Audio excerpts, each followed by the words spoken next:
Cara selamat dari Dajjal yang kelima, lari ke Mekah ke Madinah. Kalau tidak bisa apa tadi?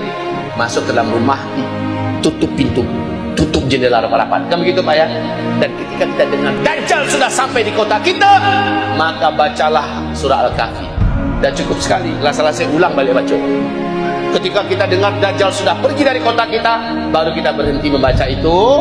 Kemudian wanita-wanita kita lepaskan kembali. Alhamdulillah kita selamat. Buya, apakah nanti tentara-tentara Dajjal tidak akan mendobrak pintu rumah kita? Insya Allah, Allah akan gaibkan rumah kita dari pandangan mata mereka, Pak. Nak nampak dia rumah waktu tu. Seperti pemuda-pemuda Kahfi dalam gua. Padahal pintu gua itu ternganga. Betul tidak? Tapi kenapa pasukan-pasukan raja zalim yang disuruh untuk memburu pemuda-pemuda itu, dan pemuda-pemuda ini lari dalam gua, dan mereka lalu lalang di depan pintu gua, tidak bisa melihat apa-apa. Allah gaibkan mereka dari pandangan mereka.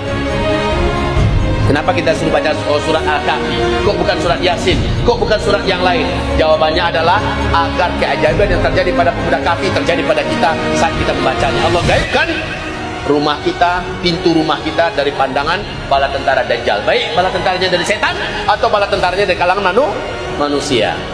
Yang keenam, cara selamat dari Dajjal adalah bila kamu tertangkap oleh tentara-tentara Dajjal, kaki tangan Dajjal, dan kamu tidak bisa lari, kamu tidak bisa sembunyi lagi, maka ketika kamu bertemu dengan Dajjal, Nabi perintahkan baca di depan Dajjal 10 ayat pertama dari surat Al-Kahfi. Masya Allah, tadi dibaca di sini saya dengar, merinding saya dengarnya Pak. Itu tadi membaca pakai Al-Quran itu udah hafalan. Allahu Akbar. Ini yang harus Bapak Ibu lakukan. Setiap keluarga, setiap individu wajib hafal 10 ayat pertama dari surat Al-Kahfi. Atau kata Rasulullah, boleh 10 ayat penutup dari surat Al-Kahfi. Boleh, pilih yang mana? Pilih yang di pertama atau pilih yang 10 terakhir, tidak apa-apa. Dan fasihkan hafalan kita seperti fasihnya kita membaca Al-Fatihah.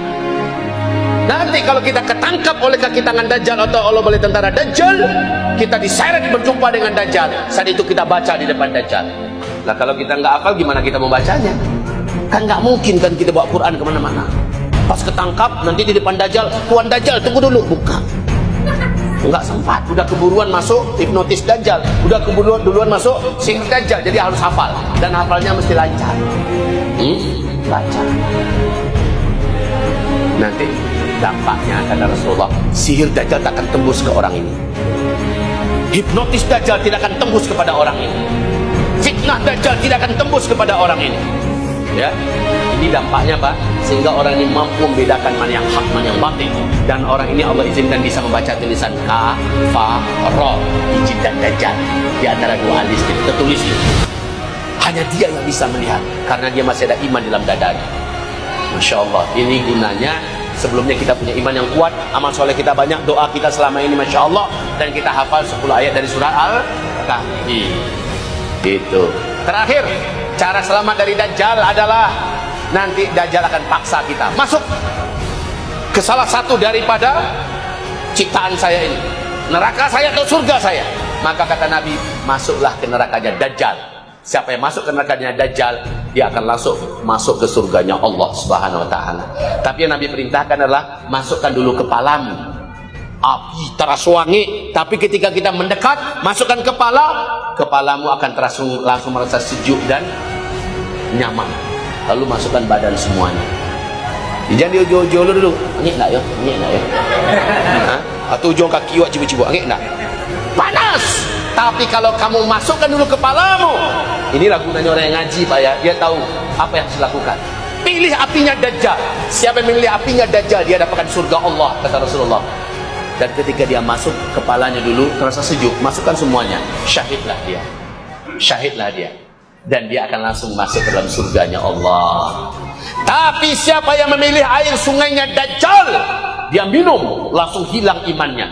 Padahal tadi masih ada iman. Tapi ya air Dajjal yang dipilihnya, dia minum, langsung hilang imannya, dan dia pun murtad, kafir.